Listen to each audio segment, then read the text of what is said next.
Hello everyone, welcome back to Bankers Nest. I am Garima. So देखिए, जो भी आप में से प्रिपेयर कर रहे हैं बैंक एग्ज़ाम्स के लिए, वो कई बार ऐसा सोचते हैं कि प्रीलिम्स है तो पहले प्रीलिम्स की तैयारी कर लेते हैं और फिर मेंस की तैयारी बाद में कर लेंगे जब रिजल्ट डिक्लेयर हो जाएगा, क्योंकि एक बार प्रीलिम्स क्वालिफाई हुआ तभी फिर मेंस करने का सेंस बनता है।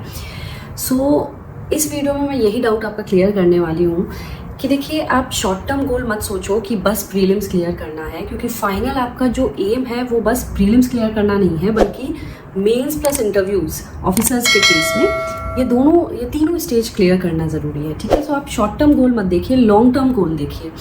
तो जब भी आप प्रिपेयर कर रहे हो तो आप ये मत सोचो कि प्रीलिम्स पहले कर लेता हूँ और फिर मैं मेंस करता हूँ, क्योंकि ये दोनों चीज़ अलग नहीं है बल्कि सेम है। अगर आप बैंक पीओ की बात करें तो देखिए, मेंस और प्रीलिम्स में बस करंट अफेयर्स जीए ही ऐसा सेक्शन है जो कि प्रीलिम्स में नहीं आता है, बस मेंस में आता है। बाकी सारे चैप्टर्स जो हैं कॉमन है प्रीलिम्स और मेंस के।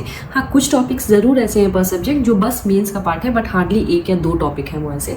अदरवाइज जो इंटायर सिलेबस है वो सेम है प्रीलिम्स प्लस मेंस का। तो कोई सेंस नहीं बनता है प्रीलिम्स सेक्शन पहले करने का और मेंस बाद में करने का। बल्कि और अप्रोच शुड भी, जब भी आप कोई चैप्टर उठाएं आप उसकी थ्योरी पढ़ लीजिए, उनके जो बेसिक क्वेश्चंस है वो कर लीजिए। उसके बाद आप लेवल 1, लेवल 2, लेवल 3 तक आपको उस चैप्टर में करना है। मतलब ये नहीं अप्रोच होना चाहिए कि एक बार मैं पूरा सिलेबस कंप्लीट कर लेती हूँ, बेसिक क्लियर कर लेती हूँ, प्रीलिम्स कर लेती हूँ और फिर after prelims declaration of results then I will do the mains. नहीं, बल्कि आप जो भी चैप्टर उठा रहे हैं उसमें ही आपको प्रीलिम्स प्लस मेंस दोनों की तैयारी करनी है।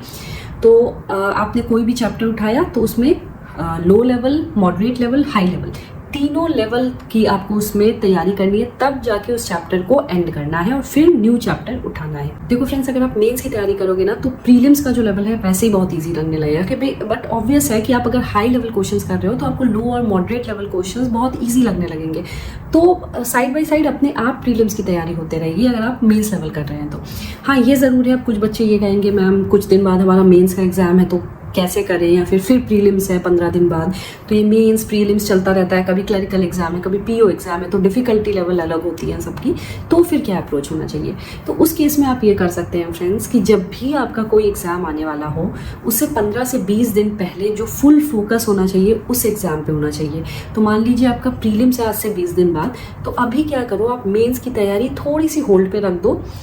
फुल जो फोकस है, जो आप मॉक्स लगाएंगे वो प्रीलिम्स को डेडिकेटेड होने चाहिए। हाँ, ये जरूर है हफ्ते में 1-2 आप मॉक्स मेंस के लगा सकते हैं, just to stick to the mains routine, but जो फुल फोकस होना चाहिए वो प्रीलिम्स पे होना चाहिए। सिमिलरली अगर आपका क्लरिकल एग्जाम है तो आप क्लर्क के जो मॉक्स हैं वो लगाओगे, ना कि पीओ के।